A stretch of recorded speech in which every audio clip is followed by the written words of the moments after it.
গতকালকে ভারত একটা bill pass হয়েছে, আপনারা দেখছেন কিনা, শুনছেন কিনা জানি না। অনেকে সম্পত্তি ওয়াকফ করেন না আপনারা, মসজিদের জন্য, মাদ্রাসার জন্য। হ্যাঁ, অনেকে করেছে না। বাংলাদেশে এরকম কোটি কোটি হয়তো বিঘা জমি ওয়াকফই করা আছে, কোটি কোটি না হয়তো লাখ লাখ তো হবেই।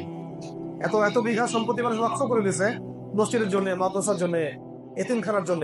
এখন যদি মনে করেন, এক্সাম্পল দিচ্ছি, উদাহরণ, আমি ক্ষমতায় গেলাম বা আমরা ক্ষমতায় গেলাম, দিয়ে আপনাদেরকে বললাম যারা ওয়াকফ করছেন সব সম্পত্তি এটা রাষ্ট্র নিয়ে নিবে। রাষ্ট্র নিয়ে আপনার কোনো অধিকার তো নাই, এটা আমার জিম্মাদারির মধ্যে চলবে। অতএব আপনার যত মসজিদ, মাদ্রাসা, এতিমখানা সব আমি নিয়ন্ত্রণ করব। আপনি কি রাজি হবেন? রাজি হবেন? ভারতে বিগত এই এই শতাব্দী, এক শতাব্দী বলতে পারি আমি, বিগত প্রায় এক শতাব্দী ধরে যে জমিগুলো, জায়গাগুলো, স্থাপনাগুলো মুসলিমরা লক্ষ্য করেছে মসজিদের জন্য, মাদ্রাসার জন্য, এতিমখানার জন্য, বৃদ্ধাশ্রমের জন্য, গতকালকে ওই তথাকথিত গণতন্ত্রের দোহাই দিয়ে ওই সংসদের মধ্যে বিল পাস করায় নিয়ে মুসলিমদের এইরকম প্রায় 27 লক্ষ বিঘা জমি তারা দখল করবে। কালকে যদি ওই ভারতের নিজামউদ্দিন বা দেওবন্দ মাদ্রাসা এগুলো যদি দখল করে নেয়, তখন কি হবে? এইসব আইনের ফাঁকফোকর দিয়ে, বিলের ফাঁকফোকর দিয়ে দেখেন, আমি বুঝতে পারছি যে বিশ্বটা দিন দিন ইসলামের বিরুদ্ধে চলে যাচ্ছে। চতুর্দিক থেকে শত্রুরা আমাদেরকে আক্রমণ করতেছে। আগে তো সাংস্কৃতিক আক্রমণ ছিল, তারপর শিক্ষায় আক্রমণ আসলো, অর্থনীতির মধ্যে আক্রমণ আসলো, রাজনৈতিক আক্রমণ আসলো, এখন বৈশ্বিক আক্রমণ আসতেছে। এখন যদি আমরা ছোটখাটো বিষয় নিয়ে আপোষে বিভক্ত হয়ে যাই, এই ফাত্তান দেখছে বড় মনে হয় মোনাফেক বাংলার মাটিতে। আমি একটা জায়গায় আপনাকে দৃষ্টি আকর্ষণ করতে যাচ্ছি, যে আমরা এখন অস্তিত্ব সংকটে করতে যাচ্ছি দিন দিন। সামনের দিনগুলো অন্ধকার অন্ধকার ভয়ঙ্কর, কি হবে আল্লাহ হবে জান। তো প্রিয় ভাইরা, প্রথম কথা হচ্ছে যে আমাদেরকে এখন লা ইলাহা ইল্লাল্লাহ মুহাম্মাদুর রাসূলুল্লাহর ভিত্তিতে ঐক্যবদ্ধ হতে হবে, আগে প্রথম কথা। 2 নম্বর, আমাদের আপোষের ইখতিলাফ কমায় ফেলতে হবে। ফিকহি ইখতিলাফ যদি থেকেও থাকে, সেটা থাকা অবস্থাতেও আমাদের মধ্যে ঐক্য আনতে হবে। এবং একই সাথে ইসলাম বিরোধী যে শত্রুগুলা, তৎপরতাগুলা, আদর্শগুলা আমাদের চারপাশে আছে, এগুলো সম্পর্কে সচেতন হতে হবে। আর ঘুমায় থাকার সময় নেই আপনার। আর যদি ঘুমায় থাকে, এই ঘুমান ভাঙবে না কখনো, ওই অবস্থায় করবেন। যদি এখনো ঘুমায় থাকেন, এই ঘুমাইতেই শেষ, ইন্তেকাল হয়ে যাবে। আল্লাহ মাফ করুন, হেফাজত করুন। এটা ভারতের অবস্থা, মানে আমার দেশের পাশের অবস্থা। রমজান মাসে তারাবির নামাজ হত অবস্থায় মসজিদের বাইরে হোলি খেলা হয়েছে ভারতে। একটু চিন্তা করেন যে আপনি নামাজ পড়তেছেন, তারাবির নামাজ পড়তেছেন, আর বাইরে হোলি খেলতেছে। ধুমধার একটা হোলির গান হচ্ছে, নাচ হচ্ছে, সাউন্ড বক্সে বাড়াচ্ছে।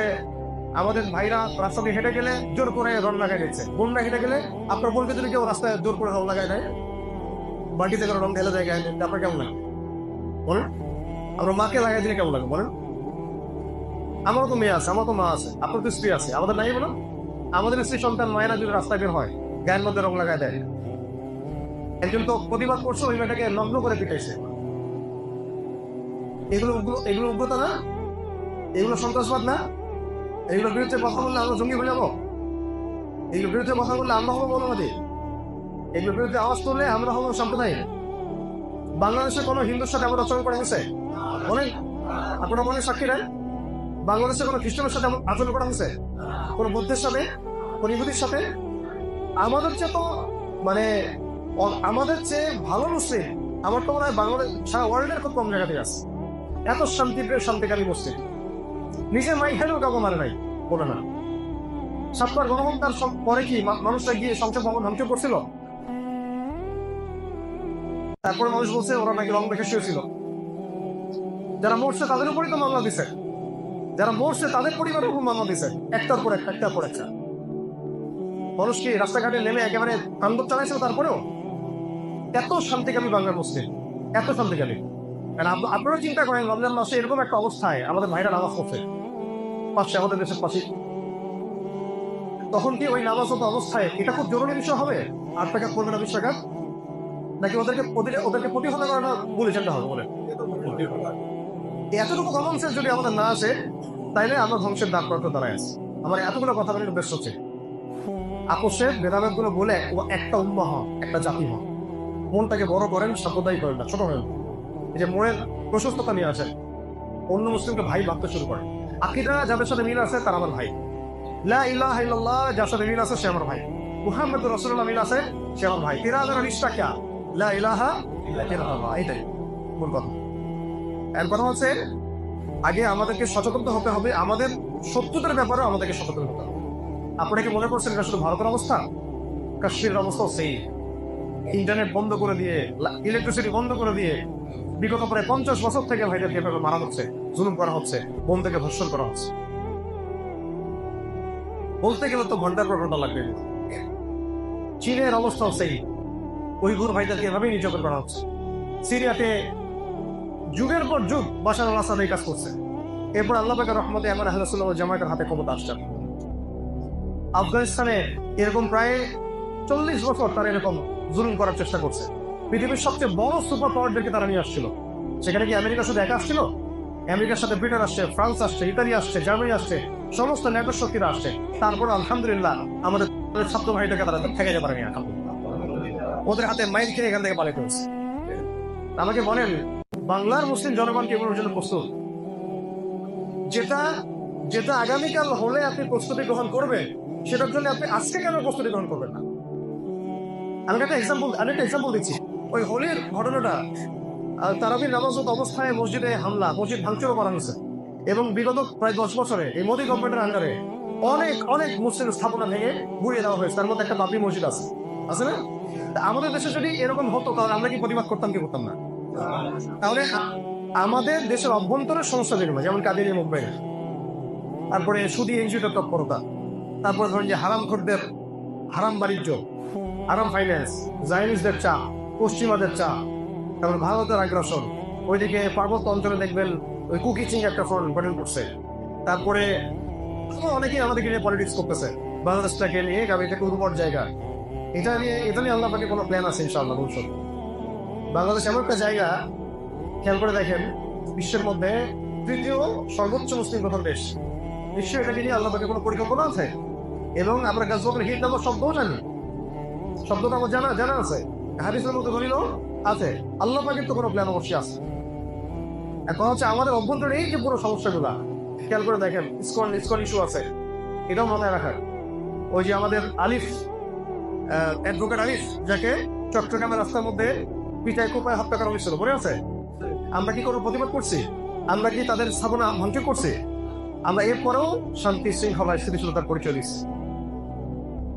কথা হচ্ছে যে একটা জিনিস যদি 10 বছর পরে হয় বলে আমরা বুঝতে পারি, জানতে পারি, কেন আমরা আগে থেকে এগুলোর ব্যাপারে প্রস্তুতি গ্রহণ করব? প্রস্তুতির প্রথম কাজটা কি হতে পারে?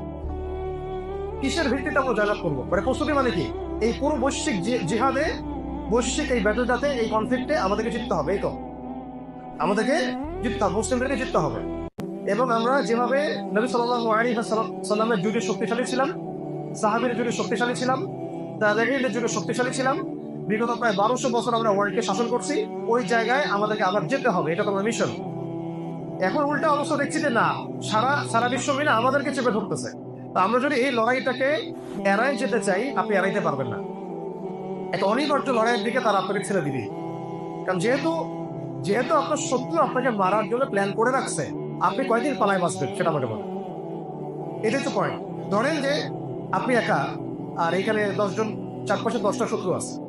এখন 10টা শত্রু মিলে প্ল্যান করছে আপনাকে মারবে। আপনি কয়দিন ওদের মন জয় করে চলবেন? কয়দিন ওদের পা চেটে চলবেন? কয়দিন ওদের পায়ে সালাম করে চলবেন? কয়দিন নিজে পালায় চলবেন?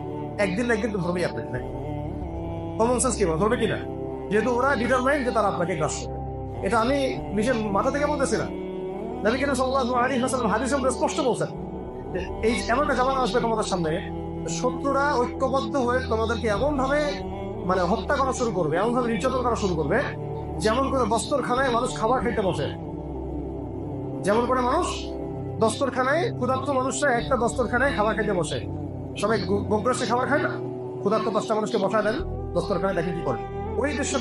ওই দৃশ্যটাকে নবী সাল্লাল্লাহু আলাইহি ওয়াসাল্লাম তুলনা করছেন আমাদের হত্যার সাথে। এইভাবে তারা আমাদেরকে মারবে।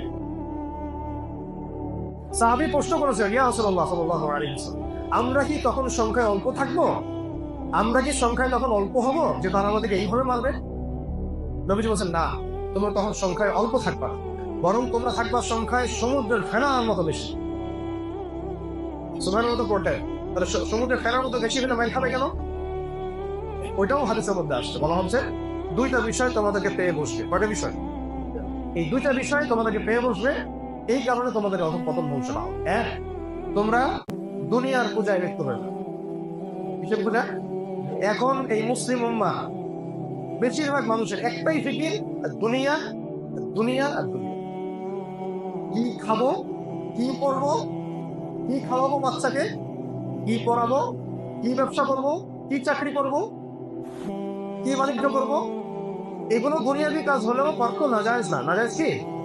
কিন্তু এগুলোতে ডুবে যাওয়া নাজায়েজ। এগুলোতে কি করা? ডুবে যাওয়া নাজায়েজ। এগুলো আমার প্রয়োজন, যতটুকু আমার দরকার আল্লাহ আমাকে করতে বলেছেন, ওইটা ইবাদত।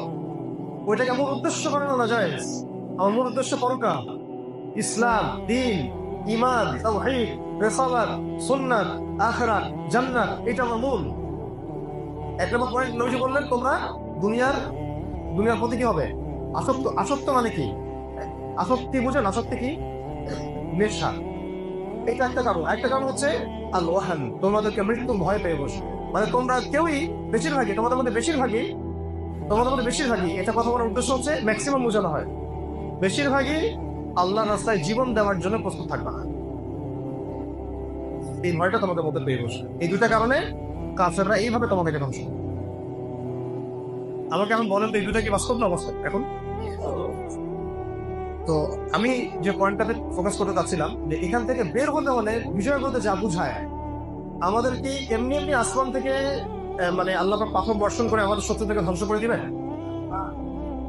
বলেন, এটা কি বাদশা আবরাহার যুগ যে কাবা ঘর ধ্বংস করতে আসবে আবরাহার বাহিনী?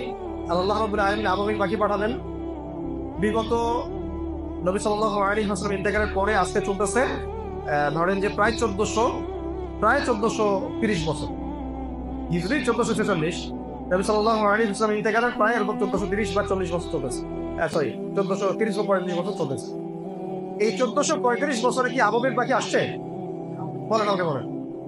এই 1435 বছরে, ধরেন 1400 বছরে, এই বিগত 1400 বছরের মুসলিম উম্মার উপরে বহু নির্যাতন, নিপীড়ন, ফাসাদ, কাফেরদের আগ্রাসন আসছে কি আসে নাই?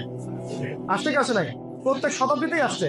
কিন্তু কোন শতাব্দীতে কি আল্লাহর পক্ষ থেকে আবাবিল পাখি দেখছেন? কেউ দেখছে? কারণ এটা বাদশা আবরাহার যুগ না যে আবাবিল পাখি পাঠায় আল্লাহ পাক আপনাকে সাহায্য করবে। এটা হচ্ছে সেই যুগ যে যুগে পাথর আপনাকে নিক্ষেপ করতে হবে।